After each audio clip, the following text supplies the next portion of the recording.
this is a director whose first film was The Cow 20 years earlier. That was the only other film that anybody had ever seen from Iran, and then the Iranian cinema disappeared. Just explain a little bit about how a film like this, so a completely different guest made. Start with you. I mean, Merjoui, the director, he knows what would work. I mean, he's always been commercially successful in Iran. So, in a way, all the films that he's made after the revolution, even The Cow before the revolution, have been something that have been sort of popular. Speak up, please. I'm saying his works are quite popular. He knows, what works commercially, and part of the attraction of the film, I think, is that it's very fast-paced. It's sort of, at the time, there wasn't any film like this. I mean, the middle class couldn't see themselves on the screen. And this was the very first one, or one of the very first, where you have the middle class on the screen after the revolution. And I think that was part of the appeal of the film, and some of the sort of rather controversial things, like at the time. I mean, not nowadays. Like this sort of in discussion of a woman's right in marriage and all that is like very common in films since. But at the time, this was very important as a statement. I don't know if you agree. Yeah, just to add to what Saeed just told us, basically the independent cinema of 1960s, everyone knows it with his first film, The Cow, and in a way it's quite different, as you mentioned as well, to what he has made after the revolution. I can give you a bit of a background to Merjoui himself. Like, he is educated in UCLA in the States. He started studying cinema, in fact, and then after a couple semesters he realized that he actually needs to go and learn about the sociology and the philosophy behind how things work, not the actual craft per se that way. So he changes, and he actually has a degree in philosophy and sociology. And right after his graduation, he went back to Iran, and he's one of the first people who created that independent cinema of the 60s. And he was teaching cinema and writing as well. And so he has that idea, which I think you see it here, that whole that intellectual challenge that people went through, and he is one of the people that he grew through it. You actually see that struggle, I think, in Hamoun, and I think a lot of people, and it's one of the rarer films, not only shows the middle class and also that kind of intellectual involvement and the negotiations of learning from Western philosophy, Eastern philosophy, and mixing the two. And I think that's something, I don't know how much of it comes across, because he's constantly reciting a lot of poetry, the whole quest and questioning of what's the position of Abraham, and with his challenge, and then all the books that he's reading, which is like the philosophers of the West, and bringing it to two, which I think is quite unique, and you don't see a lot of it. He has another film. After this, he makes 4 films that are quite female-centric, which here you actually can see it, that he is actually started thinking about it. There's one called The Lady, one called Sarah, Layla, and Paddy.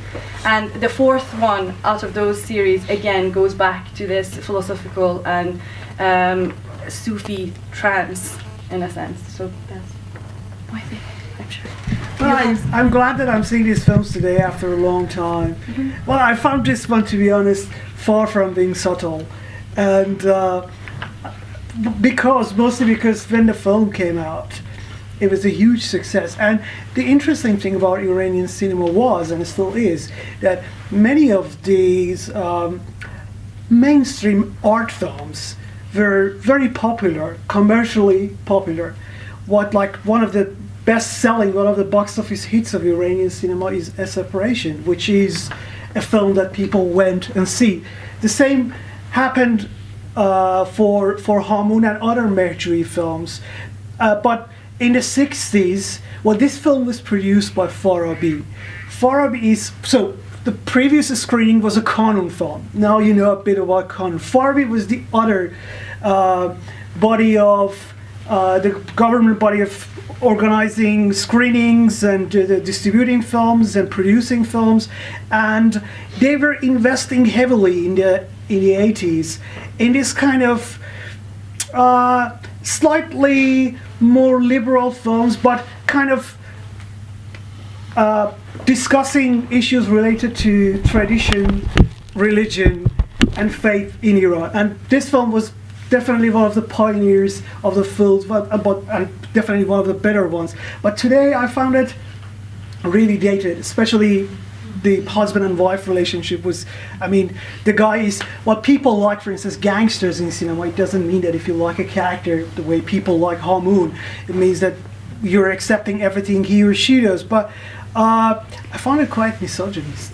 And I'm surprised that like in a couple of years after this, when Banu, the lady, came out, Sarah came out, and other, the female trilogy came out, he completely changed his way of thinking about women and film. Though I agree with you that you could see some of it here in this film. But one thing else about Mercury, which I don't know, as far as I remember, it was loosely based on some story. I don't know if it was a Borges story, but after this, he just kept making films. After he made the Zoe and Franny, actually the book that the character is handing to his future wife, he actually the lady film that Maryam just mentioned is a remake of a Buñuel film, and well, they are all unauthorized. So one of the problems with Mercury films is they couldn't show these films outside Iran in those days because they were based on famous books, but they couldn't pay for it. So that's why you only saw the children film. He does credit it though to him. He does credit it. Like he actually does say that it's a loose adaptation. Yeah, but you couldn't pay the stage of Salinger, the Salinger film. So they didn't come out of Iran, and that was one of the things that the Western audience missed in the 80s. They just saw the children film coming out of Qanun. And part of at that time, as you were saying before, Farabi, this institute which sort of paired up with the Ministry of Culture and Islamic Guidance, that's the title of the ministry. So that was the film branch of the ministry, and they were trying to sort of finance films that talked about spirituality as in contrast with religiosity in a very overt sense, because there were a lot of filmmakers who came from like in a very religious background, who were making sort of very overt films about Islam, sort of as you would imagine a religious institute would make. But these guys were trying to make sort of spiritual films, like films that have essence of religion and religious love in it, but not very directly preaching. So this film was praised at the time as one of those that had done what the ministry wanted. And also it marks the beginning of Iranian cinema become a bit more liberal due to the fact that the ministry's head is our future, Iran's future liberal president Mohammad Khatami. So a lot of these films are actually made under his supervision, and he allowed, like that was a time that we knew that the ministry allowed a bit more challenging. And the fact that the questions that he asked, or the fact that he overtly mentions things, I don't believe in anything. And that's something that in the society, people wouldn't dare to say it out loud or questioning it. But although you can debate that by the end he comes to his love and he actually finds what he needs to believe in. So he comes back and shows that journey, which if you have the question of how was it this allowed and not being censored, because it actually shows that idea of questioning and coming back at the end to it. He's saved by Ali, definitely. He's saved by... Exactly. So he represents basically a hip notion of Islam, which is, I mean, okay. Yeah. But then the filmmakers are reading those he's been allowed to say I don't believe in anything, so it's people That's read that as that's very something kind you of... rarely see Yeah. in any other film. Yeah. He actually put out that much. He mentions it a few times, Yeah. or even goes and looks at the older lady, the grandmother, Yeah. and say like, "Oh, so did you see you made a mistake?" He actually like mentions it outright, but then he comes back and see that okay, maybe she wasn't. Well, or Yeah. at the end he's Yeah. saved, like, by a figure called Ali, Ali, who yeah. we know is like a Sufi type, and he... The first Imam of Shia. Pardon? And the first Imam of Shia. Yeah, the name is after a Shiite Imam who, like to many, is the beginning of Sufism. Like, so what? It's a long journey, but yeah. So this is why it's sort of okay. Yeah, I can say one other thing that is very fascinating about Mehdi's films in general is that he is quite well read and he knows Iranian history quite well as well. And I find it in all of his films that you have a moment that besides what the story is, you get to see something quite cultural that you may not see in some other films. And definitely this film, to show a Muharram scene with the mourning for Imam Hussein, people wearing black and showing all the elements of the procession, and that's something that if you take it out of the film, not much will be missed, but it is there to add that another step of education, if you like, about what's culturally is involved, or the scene that they go into the shrine and they both and these are things that I find is quite interesting, and he does it in all of his films, that he has some scenes that not necessarily really helps the story flow, but they add something about Iranian culture that not necessarily in a certain more secular kind of film you would see them. Here, I think it worked in a sense that in the middle of that morning ceremony, the little boy who is like his childhood, he's looking for Ali, this Sufi friend. So he sort of doesn't feel this sort of religiosity in the very traditional sense fulfilling. So he's looking for, this, because Sufis have got a guide usually. So this and Ali to him is the guide. So he goes away from the sort of very overt religiosity of that type to look for Ali. And there's another little connection between this film we just saw and the previous screening. That he going back to Kashan to collect the old gun. When Hamoun goes after Ali, he goes to Kashan. He travels to Kashan, which is this old beautiful city in south of Tehran, and that's where Sepehri, the poet, in the first film, where his friend's house was born and was living.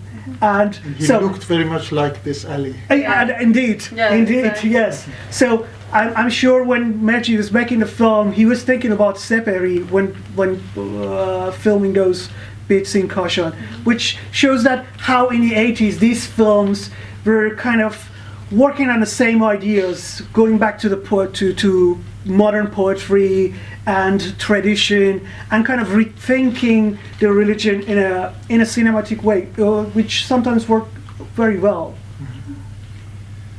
We're going to open it up. We got some questions. Would you say that it was? What were the influences? Because you talked about the high degree of philosophy being portrayed in the film.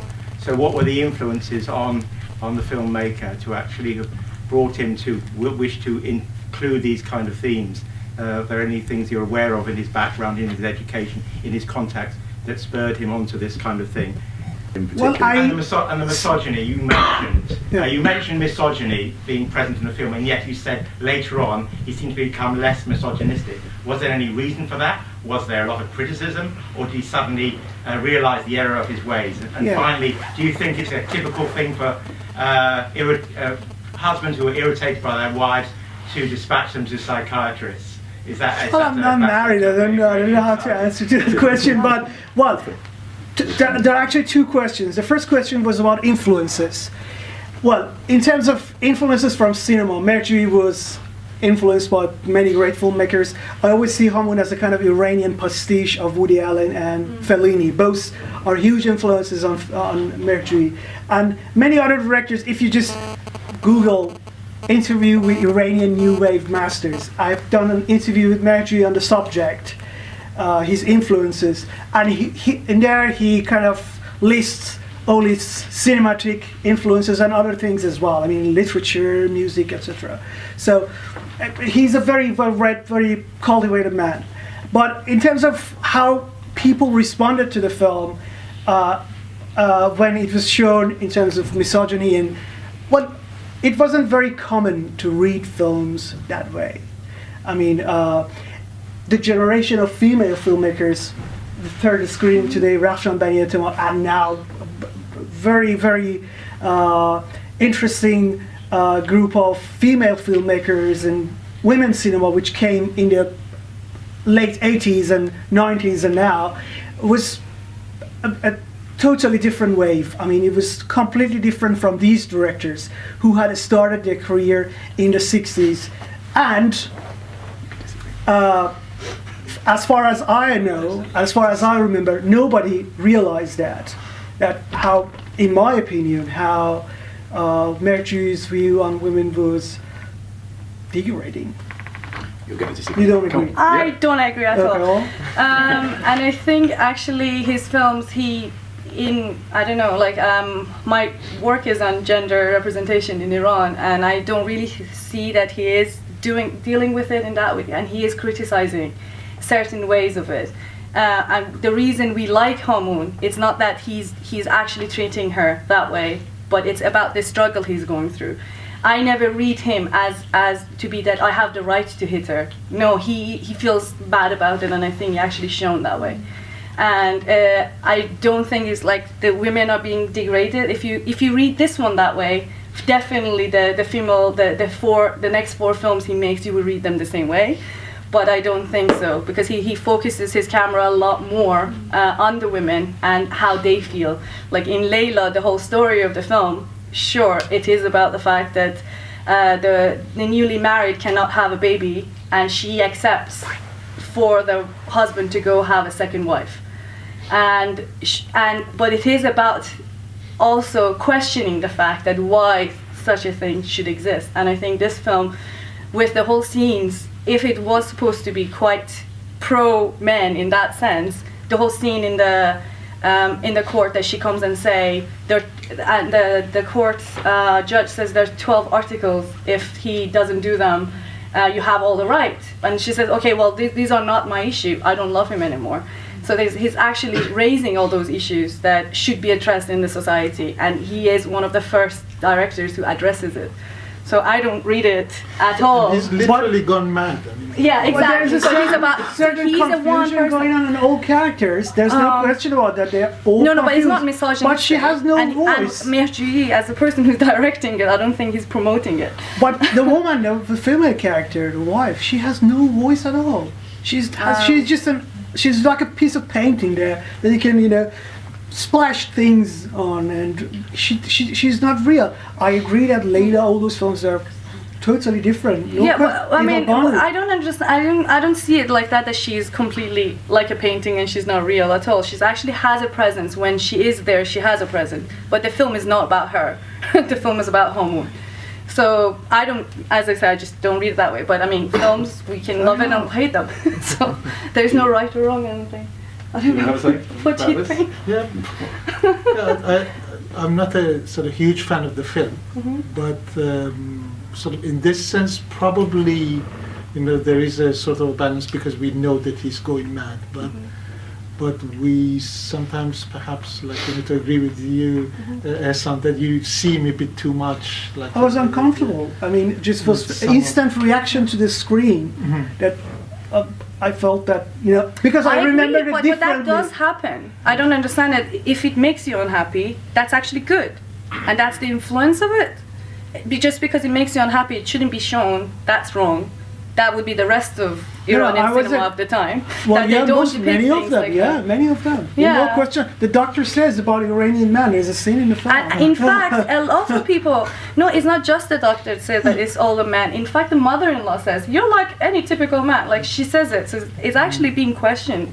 But it's no doubt this was a very important film at the time it came out. It's very different Iranian film to see, and it's very much part of, what makes Iranian cinema. And since he's been, Kiarostami says that he's been influential on him, and many others consider him a sort of cinematic master. He does make a sort of watchable film, which is very interesting in its own time, very important. So you can't dismiss it. No, never. No. It's very important. No question about that. Yeah. Yeah. I think I agree with Maryam, actually, that it was less about misogyny and more about mental illness. And I'm wondering if the director actually knew much about mental illness, or if he was just sort of, there was a bricolage of symptoms. I just want to repeat that again. So the question is really, it's not so much about misogyny, but about mental illness, and how much did really the director know about that, or was he just kind of picking pieces here and there? He definitely knew about madness, because his second feature film is one of the most powerful films ever about solitude and madness, The Cow, which is restored recently in 4K in a gorgeous new print, and I hope we can bring the film to the UK this year or next year. I don't know. We're showing it soon.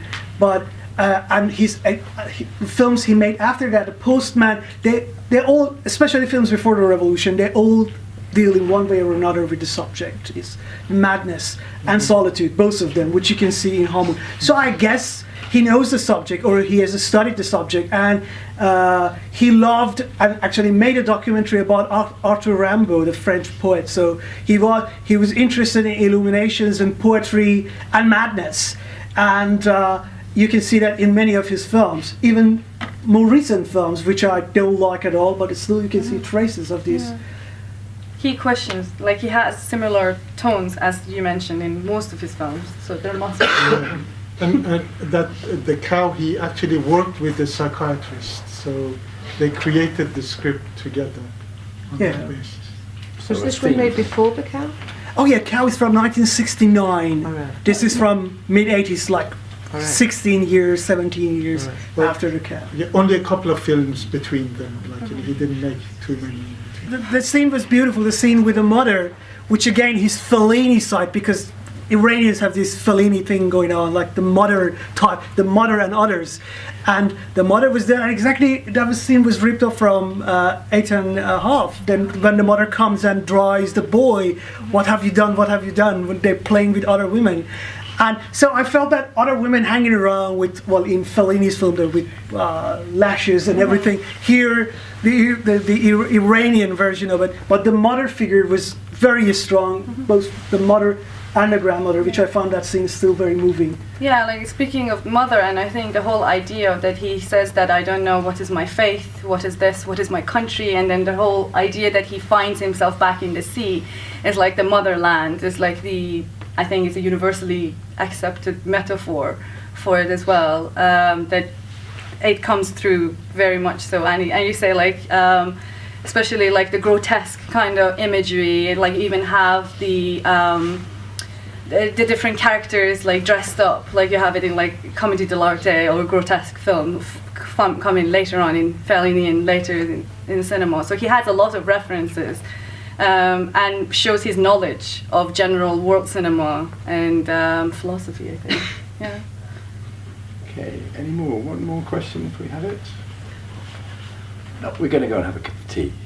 Yep, so we've got about 35 minutes before the next film, for those of you who are doing the whole day. Thank you all.